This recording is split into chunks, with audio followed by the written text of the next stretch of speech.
국민의힘 윤리위원회가 조경태, 서범수, 권영진, 진종호 의원에 대해 당원권 정지 중징계를 내렸습니다. 총선까지 1년 8개월밖에 남지 않았기 때문에 여기 1년 넘게 당원권이 정지된 3명은 국민의힘 당적으로 출마할 수 없다. 어쩌면 정치 생명이 끊길 수도 있다는 뜻이죠. 징계 사유는 보시는 것처럼 제각각이지만 이 공교롭게도 4명 모두 그동안 장동혁 대표에게 각을 세우고 한동훈 의원에게 우호적이었던 인사들이죠. 반면 5.18 폄하 논란 간담회를 열었던 이진숙 의원이나 장애인 비하 발언과 막말 논란이 있었던 박민영 전 대변인, 조광환 최고위원은 징계 검토 대상에도 오르지 않았습니다. 결국 비장 행사가 아니냐는 공방이 일고 있는데요. 관련 영상 먼저 보고 오시죠. 국민의힘 중앙윤리위원회가 현역 의원 4명에 대한 징계를 의결했습니다. 징계 절차의 과정을 보면은 너무나 불공정하고 이미 반대 세력들을 정치적으로 제거하고 입틀막하기 위한 너 나한테 덤벼? 너들 덤비면 어떻게 되는지 한번 보여줄게. 공천 없어. 이거 아닙니까 이거? 윤리위가 아니라 정치적 숙청의 도구일 뿐이며 맹목적으로 장동혁 대표와 추정 세력을 추종하는 호위무사로 전락하였음을. 저를 비롯해서 4사람은 장동혁에게 반대했던 사람이잖아요. 해당 행위를 라고 치면은 몇 배 더 심하게 한 사람들이 있잖아요. 그런 사람들은 예를 들면요.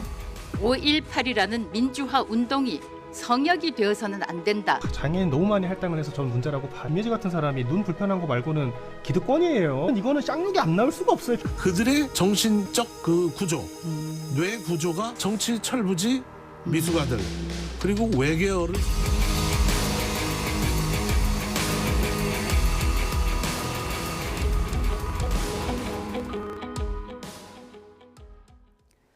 네, 오늘의 정치온 김상일 정치평론가, 김영준 배재대 석좌교수 두 분을 모셨습니다. 어서 오십시오. 네, 안녕하세요. 네, 결국 장동혁 대표에게 반기를 들면 총선 출마길 막는다. 비장 행사다. 답정너식 징계다. 이런 우려가 나왔는데요. 이에 대해서 동의하십니까? 일단은 그걸 동의 안 하려고 노력을 해봤는데요. 안 하기 어렵더라고요. 왜냐하면 징계나 상은요. 가장 중요한 게 형평성 그리고 비례성이에요. 근데 도대체 어떤 기준으로 형평성을 맞췄다는 것인지 어떤 기준으로 그 수위를 정했다는 것인지 알 수가 없습니다. 예. 뭐 지금 보도에서 저희가 다뤘지만 이진숙 의원이라든가 박민영 씨 같은 경우는 심각한 수준이죠. 이거는 그냥 당의 어떤 미래를 완전히 갉아먹는, 뿌리째 썩게 하는 그런 말들이거든요. 근데 그런 말은 괜찮다? 근데 뭐 그거에 비슷한 종류지만 수위는 제가 볼 때 뭐 그렇게까지 이거보다는 심하다고 볼 수 없는 그런 것들은 훨씬 심하게 징계한다?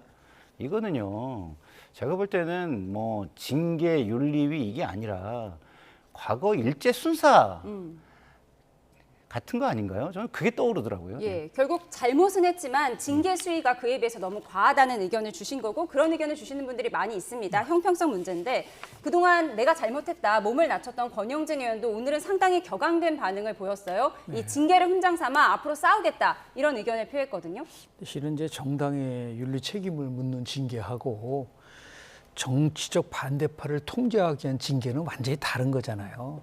근데 조금 전에 얘기하는 비장 행사라고 하고 오해를 받을 수 있는 3가지 아주 객관적인 근거가 있어요. 첫 번째는 결국은 비당권파 4명이 포함된 거. 두 번째는 뭐냐면 조금 전에 우리 김평론 같은 말씀하셨지만 이제 비례성의 원칙인데요. 그 비례성의 원칙을 좀 말씀을 좀 드리면 잘못의 크기와 처벌의 크기가 굉장히 차이가 많이 났다는 얘기를 하는 거거든요. 뭐 징계를 받는다 하더라도 뭐 사과, 경고 그런데 뭐 당원권을 2년 정도 뭐 예를 들어서 중지한다는 정치적 생명을 끊는 거거든요. 그렇죠. 근데 멱살 논란을 하는 이제 그 권영진 의원 같은 경우에 잘못한 거죠. 그런데 3가지 면에서 우리가 봐야 될 부분이 뭐냐면 이 사람은 처음부터 끝까지 자기가 잘못했다고 계속해서 사과를 했습니다. 그 자기 당직을 다 내놨어요. 네. 예를 들어서 뭐 간사직이라든지 아니면은 대구시당위원장이라든지. 두 번째는 뭐냐면 당사자를 찾아가서 사과를 했습니다. 그랬더니 당사자가 그 사과를 받아들였어요. 나는 이제 더 이상 이거를 징계를 원하지 않는다. 그리고 세 번째는 뭐냐면 이게 당의 정체성과 관련된 문제가 된 것이 아니라 개인 대 개인에 대한 문제라는 부분들이 있는 거거든요. 이러면은 비례성의 원칙에 따라 보면은 잘못의 크기와 처벌의 크기를 봤을 때 이거는 처벌이 너무 예를 들어서 그 수준이 훨씬 강하고 이게 보복성이 아니냐라는 의심을 받을 수밖에 없는 그런 의미에서 봤을 때 이 장동혁 체제가 갖고 있는 하나의 커다란 이제 짐이 될 수밖에 없는 부분들이 있는 거거든요. 그러니까 비판을 징계하는 거는 자기 교정을 능력을 상실한 정당에서 나오는 겁니다. 그래서 이 부분에 대해서 당내 권력 구조를 이제 개편을 해서 뭔가 자기 지도체를 강화한다고 얘기하지만 이게 바로 징계의 역설이에요. 오히려 징계를 하더라도 국민의힘에 대한 비판이 더 많아진다고 한다면 징계의 의미가 뭐냐를 우리가 한번 짜다볼 수밖에 없는 부분이 있는 거죠. 결국 보복이 의심된다 이런 말씀을 주셨어요. 그래서 결국 보수 제거는 더 멀어지게 되는 걸까요? 친 한동훈계뿐 아니라 구주류인 친 윤석열계로 분류됐던 인사들도 공개적으로 우려의 목소리를 내고 있습니다. 한동훈 의원은 사당화 징계 정치가 민주당을 도와주고 있다. 이러니 민주당 정권이 야당 대표를 공격하지 않는 거라고 메시지를 냈는데요. 5선 김기현, 윤상현 의원도 정당의 기강을 칼로 세우려 한다면 사상 누각이 될 수밖에 없다. 이번 중징계가 정적을 제거하기 위한 징계 정치의 시작 아니냐는 우려가 나오는 것도 무리가 아니라며 재고해달라고 당 지도부에 요청했습니다. 문제가 있는 행동이긴 하지만 피해자로부터 이제 사실은 피해자 용서를 받았다가 6개월 정도로 좀 상징적으로 하는 게 낫지 이런 식으로 하는 거는 좀 과하다고 생각해요. 제가 이 징계 업계의 선배 아닙니까? 징계를 통해서 문제를 해결하는 것은 조금 삼가야 된다는 생각을 갖고 있습니다. 이게 도대체 무슨 히틀러도 아니고 스탈린도 아니고 이런 공포 정치가 세상에 어디 있습니까? 네. 앞서 징계 시즌 1이라고 해야 할까요? 제명당한 한동훈 의원은 무소속 당선돼서 돌아왔고 배현진 의원, 김종현 전 최고위원은 법원에서 살려줬는데 그럼 징계 시즌 2 오늘 이 4명은 앞으로 뭐 법적 조치를 하게 될까요? 어떻게 대응을 할까요? 일단 법적 조치도 할 것이고요. 정치적으로도 굉장히 강하게 장동혁 대표가 때림으로써 사람들에게 동정론과 면죄부를 더 많이 받게 될 것 같다 이런 생각이 듭니다. 그리고 사람들이 더 많이 알게 된 거죠. 예? 그 노이즈 마케팅도 장동혁 대표가 해준 거예요. 근데 반면에 장동혁 대표는 뭐 알려질 만큼 알려진 사람인데 그 이미지만 나쁘게 변해가는 것이죠. 그렇기 때문에 완전히 이제는 뭐 당을 사당화하고 본인 중심으로만 하려고 하는 그리고 짐이 곧 당이다. 뭐 이런 얘기가 나올 정도의 지금 상황들이 지금 있는 겁니다. 아니 어떻게 본인한테 피해가 되면 그게 당의 피해로 즉각적으로 이렇게 등치가 돼가지고 되죠. 당의 피해는 제가 볼 때는 아까 말씀드린 것처럼 5.18에 대한 입장이라든가 장애인에 대한 인식이라든가 이런 게 훨씬 더 뿌리부터 썩게 하고 그 당의 피해가 훨씬 큰 거예요. 근데 장동혁 대표는 다치지 않으니까 그건 아무 문제가 없는 거예요. 근데 다른 사람들은 장동혁 대표가 다치니까 그만큼 당이 피해를 봤다 이런 거예요. 그러면 이거는 장동혁 국민의힘 동일체다. 예? 장국 동일체다 이런 생각이 듭니다. 예, 이런 징계에 대해서 문제가 있다 다 모두가 말씀해 주고 계신데 그렇다고 해도 지금 현실적으로 그럼 총선길이 막혔는데 그럼 이제 어떻게 대처해야 하는 거예요? 뭐 이제 총선까지는 아직까지 시간적인 여유가 있기 때문에 나중에 다만 대표가 바뀌면 추수할 수 있다 이런 어쨌든 거죠? 간에 근데 지금 이제 제가 말씀드리고 싶은 거는 정당이라는 거는 개인적인 조직이 아니잖아요. 거기에 두 가지가 분명히 있죠. 하나는 규율과 내부 경쟁을 라는 이 두 가지가 다 같이 함께 있어야 되는 거예요. 우리 헌법 8조예요. 전 세계 헌법 중에서 헌법에다가 정당의 자유, 정당의 구성을 주게 한 건 대한민국 헌법밖에 없어요. 대한민국 헌법 8조에 뭐라고 나왔냐면 정당은 민주적으로 운영된다고 그렇게 돼 있거든요. 그러다 보니까 내부 경쟁이라는 거는 당 지도부에 대해서 비판하고 당대표 사퇴하라, 뭐 당의 노선에 대해서 반대한다. 이거는 민주적인 그 정당 내에서는 얼마든지 토론이 가능한 부분인데 이거를 행위에 대한 징계가 아니라 의견에 대한 징계로 자꾸만 가져가 버리면은 정당이 갖고 있는 기본적인 기능과 그리고 본질이 훼손될 수 있는 부분들이 이제 강하기 때문에 물론 이제 지금 힘은 당연히 이제 장동혁 대표가 가질 수 있겠지만은 근데 모순에 빠지자면은 장동혁 대표 지도체제가 끊임없이 여당에 대해서 공격하잖아요. 그런데 실제적으로 본인도 계속해서 어떤 당권을 가지고 모든 것을 다 좌지우지한다고 한다면 이게 일종의 만든 거냐. 상대를 공격할 때는 그렇게 아주 권력을 갖고 마음대로 하면 안 된다고 하면서 본인이 이제 당을 운영할 때는 당권을 가지고 모든 걸 다 한다고 한다면 그때 이율배반적이잖아요. 이런 것들이 오히려 또 하나 중요한 것은 그렇게 해서 징계를 받아서 무소속으로 나간 한동훈 전 대표가 어떻게 됐죠? 결국은 다시 국민들로부터 지지를 받아가지고 국회의원이 됐잖아요. 배현진 의원 같은 경우에 법적으로 해가지고 이게 잘못됐다는 걸 봤다고 한다면 윤리위도 그런 부분들에 대해서는 상당히 심각하게 그 부분을 자신들의 행위에 대해서 책임질 수 있는 모습을 보여야 되는 거 아닌가요? 근데 그런 게 전혀 없으니까 많은 국민들이 봤을 때 야, 이게 지금 도대체 어떻게 흘러가고 있는 거냐에 대한 우려와 그리고 더 나아서 국민의 심이 좀 바뀌어야 된다. 그러니까 징계는 침묵을 만들 수 있지만 징계는 혁신을 만들 수 없습니다.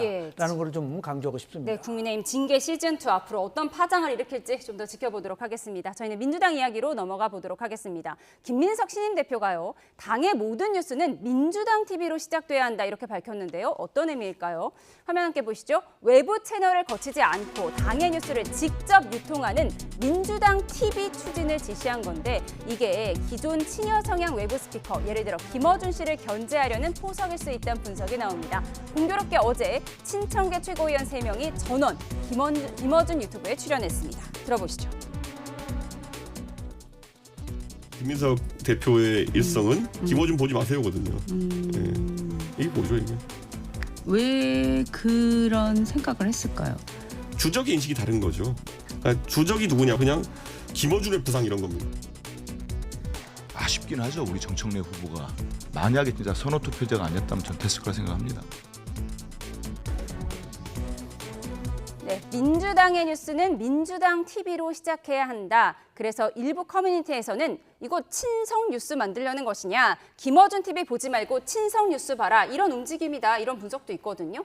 글쎄요, 뭐 나쁘게 보기 시작하면 한없이 나쁘게 보는 것이고 지금 소위 말하는 좀 약간 자극적인 뉴스 어떻게 보면 약간 가짜 뉴스일 수도 있는 뉴스, 검증이 거의 수반되지 않는 뉴스들이 많이 소통되잖아요. 그런 유통되는 것들을 걸러줄 수 있는 여기 오면 팩트 체크가 가능하다라는 채널을 하나 만들고 싶다라는 의미로 보이는데요. 그것을 보고서 뜨거워하는 사람들은요. 그것이 있으면 자기들이 피해를 보기 때문에 그런 걸 수도 있어요.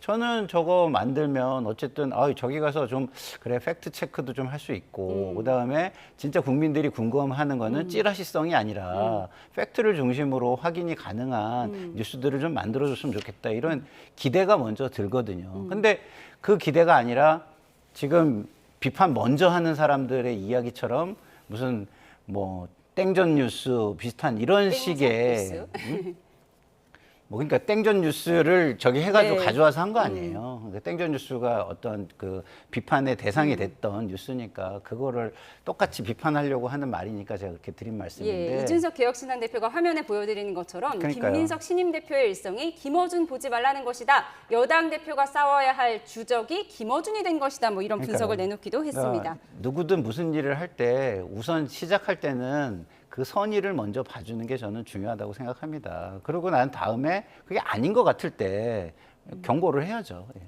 그런가 하면 어제 국방위에서는 안규백 국방장관이 탈영 의혹이 사실이라면 본인이 한기호 의원의 아들이라고 해서 눈길을 끌었는데요. 어떤 상황인지 일단 보고 오시죠. 지금이라도 빨리 병적 기록표를 공개를 하셔서 국민들의 신뢰를 회복해야 되는 사안이라고 생각하는데 장관님 의견 어떠십니까? 하늘을 우러러 한 점 부끄럼 없습니다. 만약에 제가 탈령 이런 부분이 있다면 제가 한기호 의원 아들입니다. 네, 이를 들은 한기호 의원, 추호도 그럴 마음이 없었지만 졸지에 내가 아들을 한 명 입양하게 됐다며 받아들이겠다고 맞받았습니다. 그런가 하면 한미연합훈련 축소로 전시작전 통제권 전환을 위한 능력 검증이 충분히 이루어졌는지를 놓고도 질의가 있었습니다.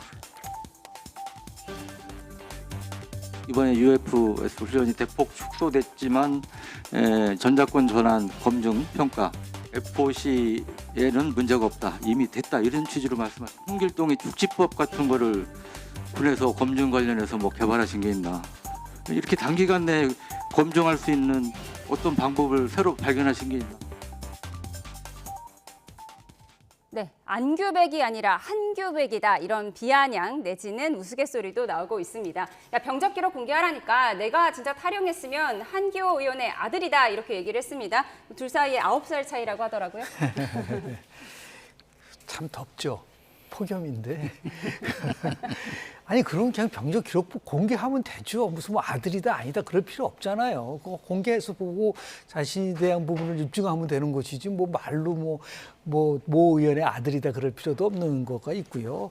뒤 정치 작전권에 대한 전환 문제는 노무현 대통령도 시작했었던 거예요. 근데 국민들이 이제 걱정하는 거는 전시작전권이 이제 전환이 됐을 때 우리가 어느 정도 충분하게 준비가 돼 있었고 그리고 억지력을 강화시켜 줄 수 있을 것이냐에 대한 거를 국민들을 설득을 딱 해야지 딱 시간을 정해놓고 무조건 이번 임기 내에 나는 전시작전권을 하겠다라고 얘기한다는 거는 상당히 나름대로 국민들을 좀 불안하게 할 수 있는 부분들이 있기 때문에 이런 모든 것을 담당해야 될 분이 바로 국방부 장관인데 국방부 장관이 저렇게 개인적인 문제를 가지고 공격을 받고 신뢰를 회복하지 못하면은 어떻게 계속해서 국방 정책에 대해서 국민들이 신뢰를 할 수 있겠습니까? 그래서 지금이라도 저는 우리 국방부 장관이 자신의 정병 기록부를 명확하게 공개를 하면은 모든 문제가 해결이 될 수 있는 건데 왜 저렇게 자꾸만 회피하는지에 대해서 좀 이해하기가 좀 어렵다라는 말씀을 좀 드립니다. 네, 이 질문을 했던 천하람 의원은 탈영했으면 내가 한기호 의원의 아들이다. 안규백이 아니라 한규백이다. 이렇게 대답한 걸 두고 이건 사석에서 술 마시면서 할 얘기다. 머리가 띵해졌다. 이런 대답을 하기도 했습니다. 그런가 하면 트럼프 대통령의 지시 이후에 오늘 한미연합훈련이 조기 종료가 됐는데요. 어제 이재명 대통령이 트럼프 대통령 결단에 경의를 표한다고 했는데 북한 김여정 노동당 총무부장은 우리나라를 조롱하는 담화를 냈습니다. 네, 어떤 내용인지 보시죠. 트럼프 지시로 서울이 제일 즐겨하던 전쟁놀이를 거둬야 하는 가긍한, 즉 불쌍한 처지가 됐다. 허수아비 군대의 숙명이라고 주장을 했습니다. 훈련 축소와 관련해서 트럼프 대통령의 경의를 표한다고 한 이재명 대통령의 글을 언급한 뒤에 초조한 모순적 심리를 드러내고 있다며 우리나라 대통령을 실명 비판했습니다. 도대체 어느 나라 군 통수권자가 동맹과의 훈련 일정을 패싱당하고 나서 이처럼 환호작약할 수 있습니까? 회개하기 짝이 없는 대북 스토킹입니다. 금도 넘는 막말을 계속 쏟아내고 있습니다. 미국 대통령의 결단에는 아무 말도 못하면서 대한민국 대통령만 공격하는 것은 과연 누구를 위한 정치인인지 묻지 않을 수 없습니다. 네, 한미연합훈련 축소와 관련해서 국민의힘은 대통령을 향해서 해괴하기 짝이 없는 대북 스토킹이다 이런 얘기도 했고요. 앞서 유영원 의원이 홍길동의 축지법이라도 익혔냐, 이렇게 훈련 축소하고 전시작전 통제권은 어떻게 환수해 올 거냐 이런 질문을 했거든요. 제가 볼 때는 국민들이 문제를 이해하고 개선을 바랄 수 있게 자세히 저는 설명해 주는 게 중요하다고 생각하거든요. 근데 요새 쇼츠가 너무 유행하잖아요. 네. 쇼츠에 쓰일 만한 말을 하기 위해서 모든 거를 짧게 간단하게 일반화시키는 경향이 너무 강한 것 같아요. 예. 자, 남북 관계는요, 이중적인 관계를 가지고 있는 겁니다. 통일을 지향하는 두 개의 지금 엔터티가 있는 것이고, 그리고 또 하나는 이게 서로 전쟁 중에 지금 휴전이 돼 있는 상태의 두 국가가 있는 것이고 이런 겁니다. 그러면 그런 부분에 대해서 하나로만 그것을 이야기할 수 없는 상황을 가지고 뭐 하나의 답으로 두 가지를 다 만족시켜라 이렇게 할 수 있나요? 그러면 우리가 주적만 강조한다면 통일부를 왜 가지고 있죠, 우리는? 빨리 없애야지. 예? 그리고 국방부만 막 강화해야 되는 거 아닌가요? 그러면은 예를 들어서 통일만 생각하면은 국방부 없애버려야 되는 거 아니에요? 그런 게 아닙니다. 이거는 억지력이라는 국방력 억지력이라는 걸 가지고 그 위에서 평화를 추구해가는 하나의 전략 전술을 이야기하는 것인데 그걸 자꾸 국민들에게 뭐 일도 양단처럼 자꾸 저렇게 표현하는 것이 과연 국민 통합이나 우리 국방력 강화나 미래 통일에 도움이 되는 것인지 저는 묻지 않을 수 없다 이런 말씀을 드립니다. 예, 한미연합훈련 축소 논란이 있는 가운데 오늘 나온 이제 대통령 지지율에서는 소폭 반등을 했습니다. 1%포인트가 올랐는데 그 뭐 최고 이유 중에 하나가 외교가 꼽히긴 했더라고요. 제가 보면 뭐 1% 정도 차이가 있기 때문에 뭐 올랐다 그랬다 보기는 좀 그렇고요. 다만 이제 세부적인 거를 봐야 되거든요. 근데 아직까지도 이재명 정부가 극복하지 못한 부분들이 몇 가지가 있는데 가장 큰 거는 저렇게 45대 45도로 나왔지만은 서울 지역에서 너무 부정평가가 높아요. 그리고 20, 30대에서 부정평가도 높고 아무래도 부정이유가 부동산이다 보니까요. 그렇죠. 그리고 다음에 중도에서도 부정평가가 높게 나오는 이 세 가지 부분이 있는 거거든요. 이것을 어떻게 이제 극복할 거냐라는 그 숙제를 안게 되는데요. 아까 조금 전에 우리 북한과 관련된 문제를 짧게 말씀을 좀 드릴게요. 북한은 비대칭적인 모욕을 쓰고 있는데 우리를 아예 종속병수화 시키는 거예요. 결국은 뭐냐면 국가 차원에서도 단호한 모습을 절제된 단호함을 보여줘야 된다. 비방에는 원칙으로 대응하고 도발에는 억지력으로 대응하고 그리고 대화의 문은 닫지 않겠다. 이 부분 무조건 평화의 역사, 평화를 추구하기 때문에 북한이 어떤 걸 하더라도 우리는 그 수용할 수 있다. 그건 안 됩니다. 그래서 단순한 평화가 아니라 존중에 기초한 평화로 한 단계 발전할 수 있게끔 이재명 정부가 가져가지 않으면은 계속해서 북한이 얘기하는 그런 비방이라든지 조롱에 대해서 너무 무기력하다는 인생을 줄 수 있기 때문에 그러면서 절제된 단호함도 필요하다 말씀을 좀 드립니다. 예, 끝으로 이 주제 짧게 살펴보도록 하겠습니다. 조희대 대법원장에 대해서 민주당이 탄핵안을 이미 준비해놨다고 하는데요. 그 얘기 잠시 들어보시죠. 김용민 의원은 탄핵안도 이미 작성을 해놨다던데. 탄핵을 만들어놨다고 하는 것은 이번 재청 전이지요. 이번 재청 때문이 아닙니다. 왜 탄핵을 해야 될 만큼이야? 라고 하는 국민들의 의문이 있을 수가 있습니다. 네, 그걸 잘 설명하시는 거네요. 예, 알려나가는 것이 필요하고 공감대를 형성해 나가는 것이 저희들의 역할이라고 생각합니다. 네, 이번 서면 제청 논란이 일기 전에 이미 조희대 대법원장 탄핵안은 준비를 해놨다는 거예요. 그리고 이번에 법사위에 31일에 출석하라고 민주당이 요구하고 있어요. 나올 것 같진 않은데요. 네, 강경파 의원들은 그 셈법이 간단해요. 강경 지지층을 먼저 잡아야 당내에서 후보가 될 수 있고 당내 후보가 돼야 공직 후보가 될 수 있다. 이런 순서를 지금 보는 거예요. 그런데 공직 후보가 됐을 때에 이것이 당에 줄 피해와 여러 가지 이미지의 피해는 생각하지 않고 지금 당장 자기 이익을 위해서 강성 지지층에 호소해야 되겠다. 이것만 생각하는 것으로 보입니다. 예, 여기까지 듣겠습니다. 지금까지 김상일 정치평론가, 김영준 배재드 석좌 교수와 함께했습니다. 고맙습니다. 네, 고맙습니다.